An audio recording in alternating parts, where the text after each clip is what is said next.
Hezbollah का Israel पर सबसे बड़ा हमला।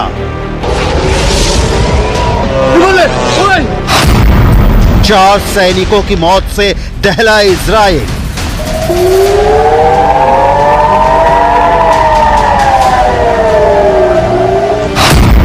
साठ लोगों के घायल होने से हाइफा में मची हलचल।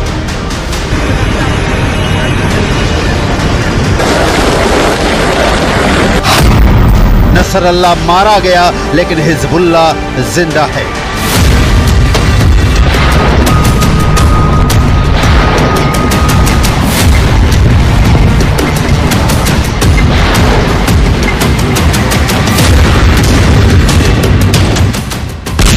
हिजबुल्लाह का कमर तोड़ने वाले अटैक के बाद इजराइल इस मुगालते में था कि अब कम से कम हिजबुल्लाह इजराइल के खिलाफ डायरेक्ट अटैक नहीं करेगा, लेकिन हिजबुल्लाह ने ऐसा करारा जवाब दिया कि इजराइल के होश उड़ गए हैं।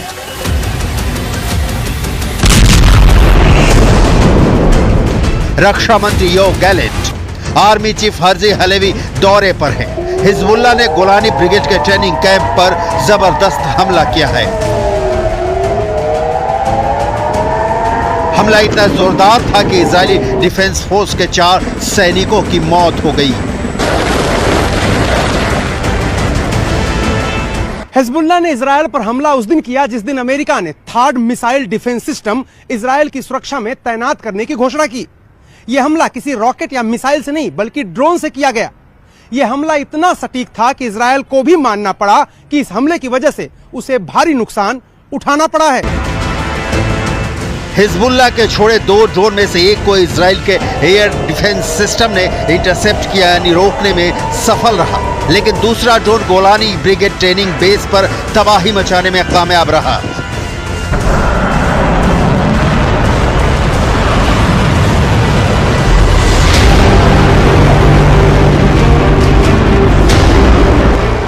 दो दिनों में इजराइल के खिलाफ हिजबुल्लाह का ये दूसरा हमला है। जब हिजबुल्लाह ने सेंट्रल इजराइल के बिन्यामिना के पास एक मिलिट्री बेस पर ड्रोन से बड़ा हमला किया है। इजरायली मीडिया रिपोर्ट में कहा गया है कि इसने बेस के अंदर एक डाइनिंग हॉल को निशाना बनाया था। यह हमला उस वक्त हुआ जब इजराइल के सैनिक खाना खा रहे थे। कहा जा रहा है कि ड्रोन के आने के पहले कोई सायरन नहीं बजा था, जिससे सैनिकों को सुरक्षित होने का मौका नहीं मिला।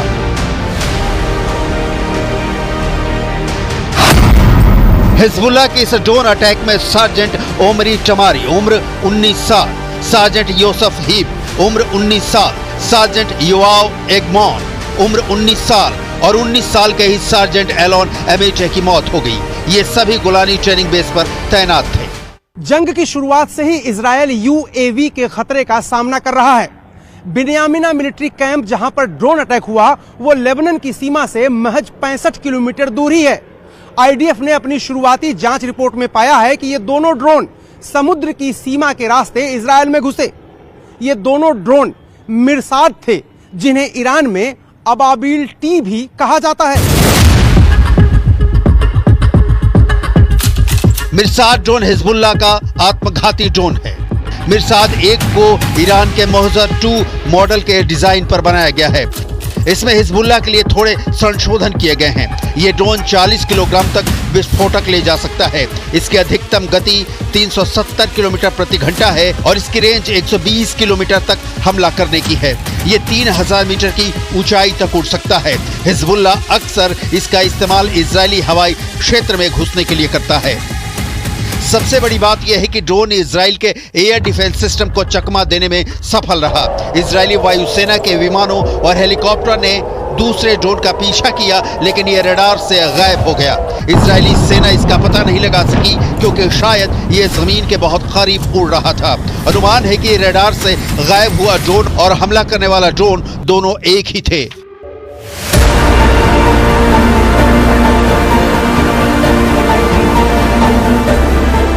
फिलहाल इजरायली सेना इसकी जांच कर रही है। תוצאות קשות, יש נפגעים. בשלב שאנחנו נמצאים פה עכשיו, שליטה מבצעית מלאה על האירוע. כל הנפגעים פונו לבתי החולים. אנחנו עכשיו עסוקים בליצור קשר עם משפחותיהם. כל החיילים בבסיס הונחו להתקשר הביתה ולעדכן את משפחותיהם שהם בסדר. कोई सायरन भी नहीं बजा, जिसकी आवाज हमला होने के बाद हाइफा शहर की सड़कों पर सुनाई पड़ रही है। लिहाजा सैनिकों को संभलने का मौका भी नहीं मिला। जिस बिन्यामिन मिलिट्री बेस पर गोलानी ब्रिगेड को हिजबुल्लाह ने टारगेट किया, उसकी डिटेल भी देखिए। गोलानी ब्रिगेड इजरायली पैदल सेना का ही हिस्सा है। इसका गठन 28 फरवरी 1948 को हुआ था, जब ऊपरी गलील में लेबानोनी ब्रिगेड को 2 छोटे ब्रिगेड में विभाजित किया गया था। ये आईडीएफ में सबसे अधिक सुसज्जित ग्राउंड सेना इकाइयों में से एक है। इस ब्रिगेड को ग्राउंड ऑपरेशन को अंजाम देने के लिए जाना जाता है। 1948 के अरब इजरायली युद्ध के बाद गोलानी ब्रिगेड ने 1950 के दशक में कई ऑपरेशनों को अंजाम दिया। इजराइल पर ताजा हमले ने यह क्लियर कर दिया है कि इजराइल के इस दावे में 100% सच्चाई नजर नहीं आ रही है कि उसने हिजबुल्लाह के सारे टॉप कमांडर मार गिराए हैं और हिजबुल्लाह के ठिकानों पर लगातार हमले कर उसे करीब करीब ध्वस्त कर दिया है। इस बीच इजराइल में ईरान किस तरह से एक्टिव है, ग्राउंड जीरो से ताजा रिपोर्ट भी देख लीजिए। ईरान के लिए काम करने के शक में एक पति पत्नी को तेल अवीव में पकड़ा गया। इनको इजराइल के बड़े अधिकारियों को जान से मारने की जिम्मेदारी सौंपी गई थी। इनको कारों में आग लगाने का भी जिम्मा दिया गया था और कुछ हफ्ते पहले ही इनकी टेलीग्राम के जरिए भर्ती की गई थी। हिजबुल्लाह ने इजराइल के पोर्ट सिटी हाइफा को टारगेट कर रखा है। कुछ हफ्तों में सबसे ज्यादा रॉकेट हाइफा पर ही दागे गए हैं। दावा किया जा रहा है कि 10 प्रोजेक्टाइल लेबनान की सीमा से हाइफा की तरफ दागे गए हैं, जिनमें से ज्यादातर रॉकेट को इंटरसेप्ट कर लिया गया है, जबकि बाकी रॉकेट खुले इलाकों में गिरे हैं। इजराइल के हाइफा से आया एक चौंकाने वाला वीडियो देखिए। ये वीडियो हाइफा के होलसेल मार्केट का है, जहां लोग कामकाज में जुटे हैं, लेकिन तभी अचानक एक मिसाइल का टुकड़ा यहां गिरता है और यह शख्स घायल होने से बाल बाल बच जाता है। हिजबुल्लाह के हमले का करारा जवाब। इस बीच इजरायली एयरफोर्स ने दक्षिणी लेबनान में बहुत बड़ा हमला किया है। हिजबुल्लाह के 200 ठिकानों को तबाह कर दिया है। इन ठिकानों में launchers, anti tank launching position, military building और हथियार डिपो को टारगेट किया गया है। ये तस्वीर लेबनान के नबातीह की है, जहां कमर्शियल मार्केट पर भीषण हमला किया गया है। दक्षिणी लेबनान के नबातीह में भयानक तबाही हुई है। शहर में दूर दूर तक कोई नहीं दिखाई दे रहा है। सिर्फ तेज रफ्तार गाड़ियां और इजराइल के हमलों का बारूद सड़कों पर देखा जा सकता है। नबातीह दक्षिण लेबनान का एक बेहद अहम शहर है, लेकिन अब यह शहर किसी शमशान में तब्दील हो चुका है। लेबनान के नबातीह में जबरदस्त बमबारी हुई है। न्यूज़ 18 संवाददाता रिफत इस वक्त उसी इलाके में हैं। कैसा है नबातीह का हाल, आपको दिखाते हैं। नबाती बहुत ही अहम शहर है साउथ बेरूत में, और ये बॉर्डर के साथ का एरिया है, और अभी भी ऊपर से जो है वो इजरायली ड्रोन घूम रहे हैं। मैं पूरी तरह से दिखाने की कोशिश करूंगा कि क्या कुछ तबाह हुआ है। ये नबाती का एरिया है और नबाती एक बड़ा मार्केट है, और इस मार्केट में अब हर तरफ से बर्बादी हुई है। यहाँ आप मुश्किल से ही किसी शख्स को देखेंगे। सारे लोग यहाँ से निकल चुके हैं, सिर्फ कुछ रेस्क्यू ऑपरेशन वाले लोग हैं। बाकी ये आप देख सकते हैं यहाँ पे क्या है हाल। सब कुछ यहाँ पे तहस नहस हो गया है। गाड़ियाँ, ये स्ट्रीट्स और ये सब तबाह हो गया है। ये देखिए, लेबनान का विध्वंस तय दिख रहा है, लेकिन इजराइल पर हिजबुल्लाह ने जिस तरह से हमला किया है, उसने सारे सवाल खड़े कर दिए हैं कि इजराइल इस इंतजार में बैठा है कि वो ईरान के खिलाफ पलटवार करेगा। और आलम यह है कि ईरान के प्रॉक्सी हिजबुल्लाह के हमले से ही इजराइल खुद को सुरक्षित नहीं रख पा रहा।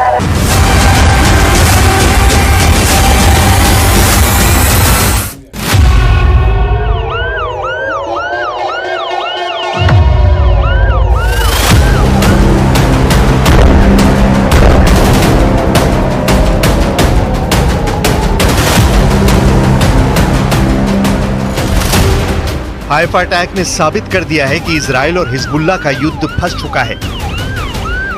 हाइफा अटैक ने बता दिया है कि ये युद्ध अब एक तरफा नहीं रहा। गारंटी पूरी है कि ये जंग लंबी चलेगी।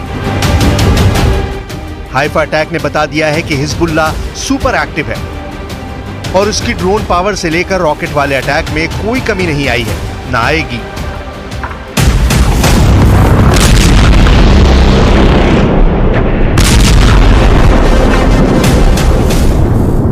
हाइफा में इजरायली अड्डों पर जिस तरह हिजबुल्लाह के ड्रोन फटे, वो नेतन्याहू की आर्मी के लिए बहुत बड़ा झटका कहा जा रहा है। हिजबुल्लाह का C3 इस वक्त इजराइल के लिए सबसे बड़ा खतरा बन गया है। C3 का मतलब 3C।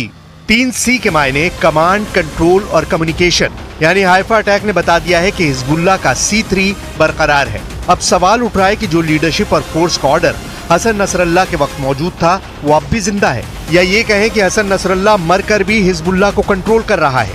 यही मैसेज पूरी दुनिया को जा रहा है।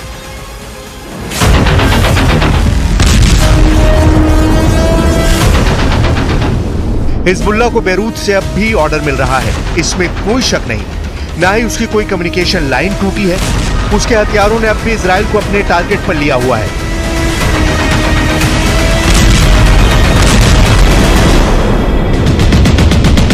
ये सब तब देखा जा रहा है जब दक्षिण बैरूत को मिटाने के लिए इजराइल लगातार हमले कर रहा है। दक्षिण बैरूत की कोई सड़क ऐसी नहीं बची जहां पर गिरी हुई बिल्डिंग का मलबा नहीं नजर आता। लेबनान में इजराइल की बमबारी से 2300 से ज्यादा लोग मारे जा चुके हैं, जबकि घायलों की तादाद 11,000 पहुंच चुकी है। बेरूत ने पिछले कुछ दिनों से जिस तरीके की बमबारी देखी है, उससे लगता था कि दहिया इलाके से हिजबुल्लाह को काफी नुकसान पहुंचा है। लेकिन अब हाइफा पर अटैक करके हिजबुल्लाह ने बता दिया है कि वो अब भी इस युद्ध में बराबर हमले करने की ताकत रखता है। हिजबुल्लाह का कोई हेडक्वार्टर नहीं है, हिजबुल्लाह का कोई बड़ा कमांडर सामने नहीं है, लेकिन फिर भी हिजबुल्लाह के हमले इस्राइल पर तेज हो रहे हैं।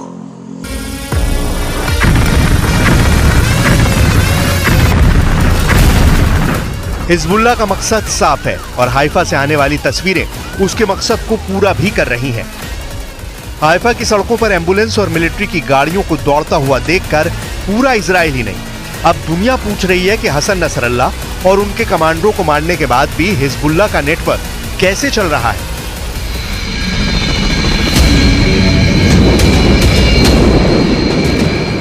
हेलीकॉप्टर से घायल इजरायली सैनिकों को एयरलिफ्ट करने की तस्वीर पूरी दुनिया में वायरल हो रही है। हिजबुल्लाह के पास एयरफोर्स नहीं है, लेकिन वो ड्रोन से हमले करके ये बताना चाहता है कि वो इजराइल को बराबर का जवाब देना चाहता है। हिजबुल्लाह साबित करना चाहता है कि इजराइल दक्षिण लेबनान में घुसकर जो ऑपरेशन कर रहा है, उसका जवाब वो हाइफा में दे रहा है। इन दोनों तस्वीरों में एक तरफ इजराइल बहुत मजबूत नजर आ रहा है जब वो हिजबुल्लाह के गढ़ में जमीनी अटैक कर रहा है, तो दूसरी तरफ हाइफा में उसके पूरे डिफेंस सिस्टम की पोल खुलती हुई नजर आ रही है।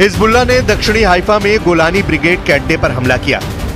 यहाँ इजरायली सेना का बिन्यामीना अड्डा है और यहाँ पर ड्रोन से पूरे इजराइल में हड़कंप मच गया। हाइफा में इजराइल के बहुत ही खास मिलिट्री अड्डे पर हुआ ये बहुत ही खतरनाक हमला रहा। ये नेतन्याहू की बड़ी नाकामी बताई जा रही है। Hezbollah is dug in. It's much better defended. It's much better forces. They've got much better trained by the Iranians, and they've got tremendous faith.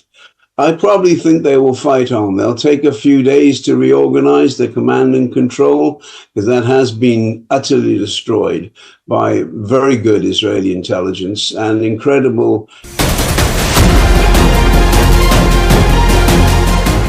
Haifa में अटैक के बाद अब सवाल इजराइल के पूरे डिफेंस सिस्टम पर उठ रहा है, जो पहले ईरान के 1 अक्टूबर वाले मिसाइल अटैक के बाद अपना रुतबा खो चुका है।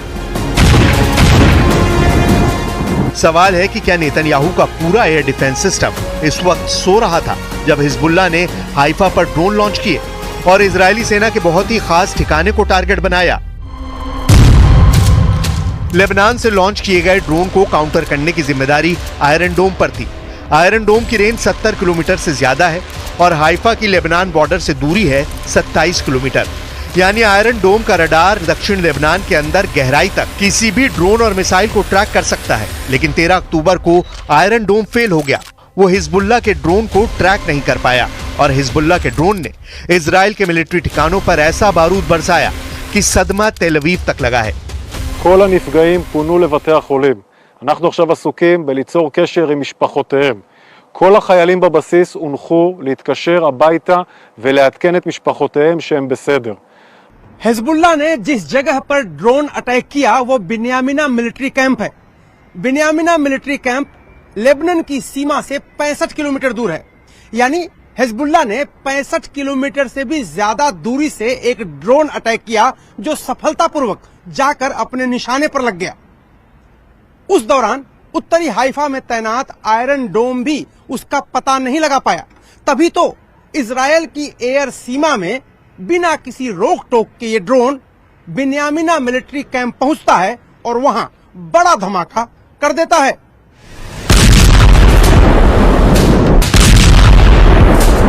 साफ है कि हिजबुल्लाह के हमले के सामने इजराइल का आयरन डोम एयर डिफेंस सिस्टम सोता रह गया। ना ही हाइफा में अटैक से पहले सायरन बजा।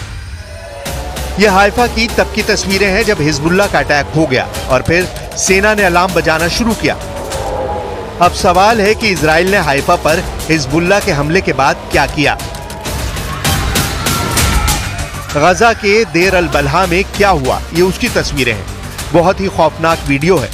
इजराइल ने अल अक्सा अस्पताल के बाहर हमला किया है। इस हमले में 4 लोगों की मौत हुई है और करीब 50 लोग घायल हुए हैं।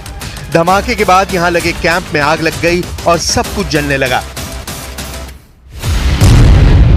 नेतन्याहू ने कहा था कि हसन नसरल्लाह के मारे जाने के बाद हिजबुल्लाह का अंत हो जाएगा, जो नहीं हुआ। नेतन्याहू ने कहा था कि वो बेरूत को गजा बनाने से पीछे नहीं हटेंगे। बेरूत पर हमले जारी हैं, लेकिन हिजबुल्लाह एक्टिव है। नेतन्याहू ने कहा कि दक्षिणी लेबनान से वो हिजबुल्लाह को उखाड़ फेंकेंगे। वहां भी ऑपरेशन जारी है और इजराइल के लिए गुड न्यूज सुनने को नहीं मिली है। Those pages haven't ended the war. They probably angered a lot of people in Hezbollah because, and it's not just Hezbollah, a lot of Lebanese don't like them, particularly Sunnis, but a lot of them feel that Hezbollah is representative of, represents Lebanese resistance. So what are they going to do? If Iran lets them, they'll fire some more of the ultra precise weapons in the next few weeks. So probably that's going to happen. Hezbollah और Israel की लड़ाई सिर्फ border पर नहीं हो रही, ये कई फ्रंट पर हो रही है। और नेतन्याहू के लिए बड़ी फिक्र की बात यह है कि अब ये फ्रंट इजराइल के अंदर खुल चुका है। इसमें कोई शक नहीं कि इजराइल अब बेरूत पर बमबारी का नया रिकॉर्ड बना रहा है। इजराइल इस वक्त बहुत ज्यादा दबाव में है। नेतन्याहू ईरान पर पलटवार करने की सोच रहे हैं, लेकिन पुतिन और पेजेशिकियान की मीटिंग के बाद ईरान से जो रिपोर्ट आ रही है वो इजराइल के लिए बुरी खबर कही जा रही है।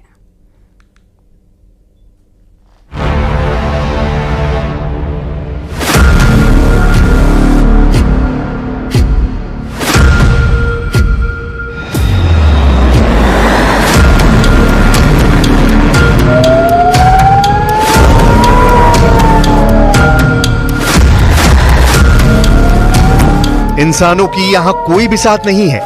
यहां कदम कदम पर मौत है, आसमान से बरसती मौत। हिजबुल्लाह सिर्फ युद्ध में मार नहीं खा रहा, इजराइल को मार भी रहा है, तबीयत से मार रहा है। ये देखिए दूसरा रॉकेट, ये देखिए दूसरा रॉकेट, तीसरा रॉकेट, चौथा रॉकेट। मार इतनी भयानक है कि उसका trailer news 18 India reporter Arun Singh और वीडियो जर्नलिस्ट राकेश नेगी ने कैमरे में कैप्चर की है। ये शोर सुनिए, रॉकेट की रफ्तार देखिए, फिर धमाके का असर खुद ब खुद समझ सकेंगे। कलेजा थर्रा देने वाले दृश्य अब इजराइल में दिख रहे हैं।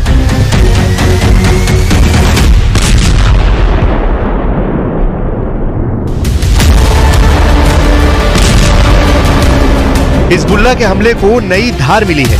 ईरान भी अब खुलकर इजराइल को दहलाने जा रहा है।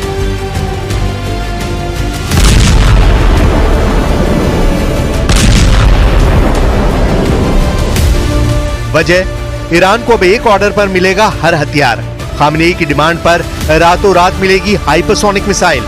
कुछ फोर्स जब चाहे उसे मिल जाएगा सुपरसोनिक आसमानी लड़ाका। ईरान को न्यूक्लियर थ्रेट हुआ तो एटम बम का भी हो जाएगा जुगाड़। इजराइल हो या अमेरिका, ईरान को अब किसी से नहीं डर।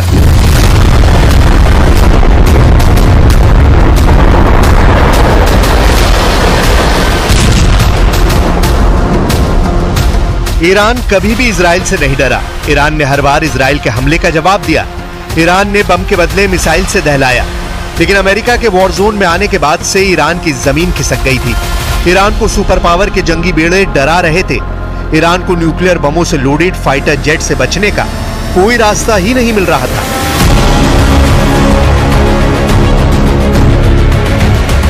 मगर अब तेहरान में टेंशन जैसी कोई बात नहीं। सुप्रीम लीडर अली खामनेई भी बेफिक्र हैं। वजह है मॉस्को से हुआ एक ऐलान। ईरान को रूस से क्या क्या गारंटी मिली है, डिटेल व्हाइट हाउस तक पहुंच गई है, जिसके चलते करीब एक हफ्ते से नेतन्याहू से बातचीत नहीं कर रहे प्रेसिडेंट जो बाइडेन ने फटाफट मीटिंग फाइनल कर ली है। यानी 2 हॉटलाइन एक्टिव है 24/7।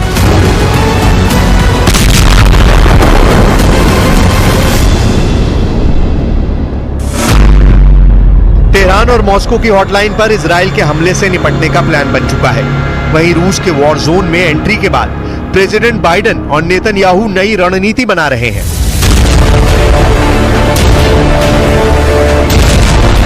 लीडर्स की वॉर प्लानिंग से अलग युद्ध के मैदान में खून खराबे की लिमिट क्रॉस होती जा रही है।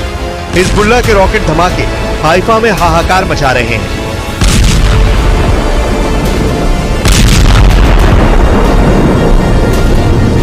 जैसे बेरूत जल रहा है, ठीक वैसे ही दृश्य इजराइल में दिखने लगे हैं। लेकिन इजराइल के बारूदी प्रहार को झेलने की हिम्मत अब हिजबुल्लाह में बची नहीं।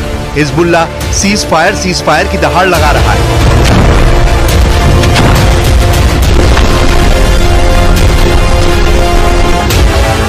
मगर इजराइल का मकसद साफ है। हिजबुल्लाह, हमास, हूती के साथ इन सब के अघोषित आका ईरान की तबाही। אנחנו משנים את המציאות מקצה אל קצה. וכל העולם משתאה מהמכות שאתם מנחיתים על אויבינו, ואני מצדיע לכם ואומר לכם, אתם דור הניצחון. יחד נילחם ויחד ננצח, בעזרת השם. जबकि युद्ध में इजराइल को भी भारी कीमत चुकानी पड़ रही है। हिजबुल्लाह लड़ाके इजराइल को घर में घुसकर दहलाने लगे हैं। यह हाइफा सिटी का हाल है। हिजबुल्लाह आर्मी ने हाइफा में रॉकेट धमाके की झड़ी लगा रखी है।